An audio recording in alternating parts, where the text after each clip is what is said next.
Well, I got more tattoos because I can't talk about people. But I got the most hurtful tattoo. Well, not hurtful, but I got my mom's. I lost my mom. You know what I mean? So I got my mom's hair, and I got my mom's hair on my wrist.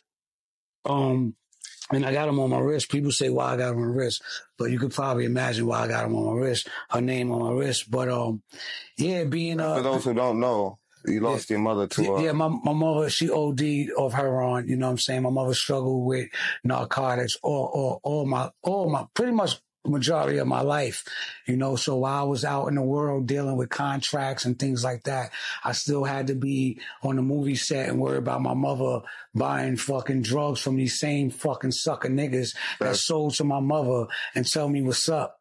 You know what I'm saying? Yeah. But hey, you know, it's business, right? You said, I read somewhere that you said that you actually saw her laying there. Did you actually walk in on Yeah. So what happened was this particular night, you know what I mean? It's in my book, so I'm not going to get too much into it. But my mother OD'd, and I got the call that she was at a house, and I get there, police outside, and they're like, yo, go in, and you know what I'm saying? And I remember it because I was just like, yo, because mind you, my mother had me at 16. Let's just start there. So I didn't have a traditional mom. I had like a sister in all reality. I had like a sister. So we would have conversations. There was no secrets, nothing. That was going together. Everything, yeah. So when I got my record deal, my mother was 27, in control of all of that.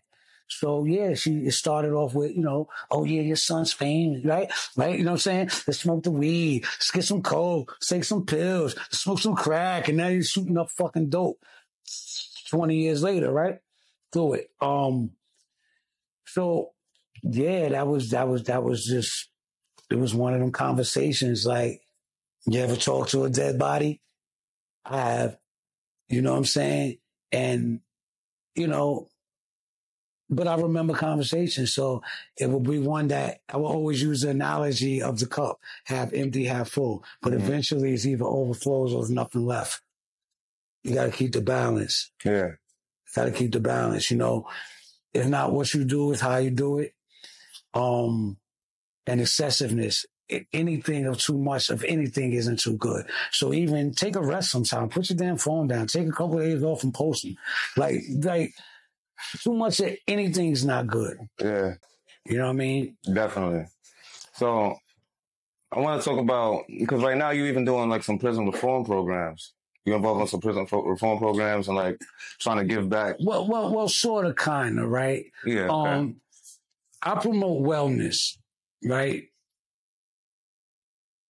And education. The rugged road to recovery doesn't start when you get out of prison. It starts as soon as you go in.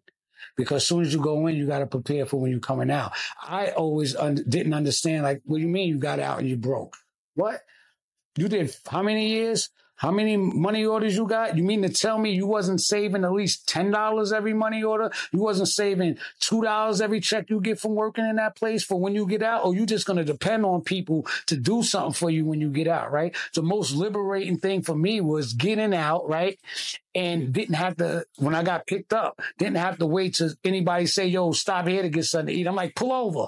Hold on. Let me get my, I'm going shopping already. Like, I'm doing what I need to do because I was preparing for this day for how many, 6 years?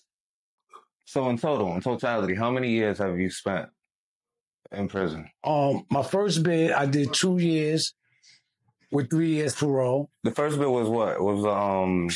Man, I had a robbery charge. Yeah, you said it was something that you didn't do, right? Absolutely not. And you out of jail, you still, this is past the statute of limitations. No. I went to jail for it. What do you mean past the limitation? I served my time for this shit. So it ain't nothing to nothing. It was my boys, right? This is a life lesson to learn, right? I'm going to tell you a lesson to learn. I didn't have to do nothing to nobody for anything, right? So we out. Bad luck ass New Year's for me, right? It's on New Year's? Exactly, right? So we out partying. Party, alcohol, liquor, weed, Staten Island niggas coming out on Staten Island time. All right. Book something. Next thing I know, the next week I'm going to report to probation because I'm already on probation for a gun, right?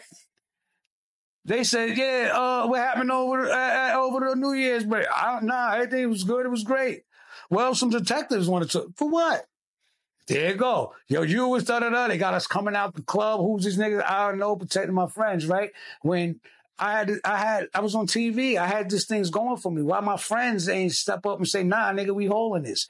Niggas let me go through it, right? So I didn't know different then. Then I'm thinking, this is what I'm supposed to do, right? No. Going back, would you have changed that? Would you have been like, nah, absolutely no, fuck that, nigga. You put me in a situation to be a man, stand up for your shit. That's like, yo, if I'm in a car with a nigga, right? And if he tells me he got that thing on him, I'm not getting in it unless he's supposed to have it in his license, right? So I'm not getting in that, right? Now, if you let me in it and keep it withhold from me, and now we pulled over and they finding it, I'm not going. Why I gotta go to the precinct? Yeah. Why I gotta go through all this shit? My nigga, own up. Niggas don't want to own up for their shit and want everybody to take the ride with them. Like, you down to rob, but let a nigga know that you rob. No. You down to no. If that's riding's going on, I'm getting out. Let me out the car. Where was the move? Yo, get me out the car. I'm out the car, bro. You wasn't trying to be with none of that shit. Bro, trying to chase your career, no. Back then, I would have been with today. Man, you got to be bugging the fuck out, nigga. I do not like lifting my balls, spreading my ass, wiggling my fucking toes like an idiot. Yeah. Or hearing keys all fucking day and lights and gates and all this stupid shit, and you just want to shut the fuck up. Yes, you hearing the same story in 30 different languages by 30 different niggas. So much you hear the same story, right? That you got to tell a nigga, oh, this happens. Oh, that's when such and such, right? Nigga, you told me it 30 times. It's just clutter and loudness, so you have to find your peace. You know what I'm saying? And that's the most valuable thing to me is peace. So I had to learn how to shut it out and focus. You know what I mean? But I would just tell people, if people love you, they wouldn't put you in a position to anything to happen to you, for you to do anything wrong, they wouldn't even put you in that position. Fact. That's not what friends do. Friends say, yo, nah, nigga, let's go get a job.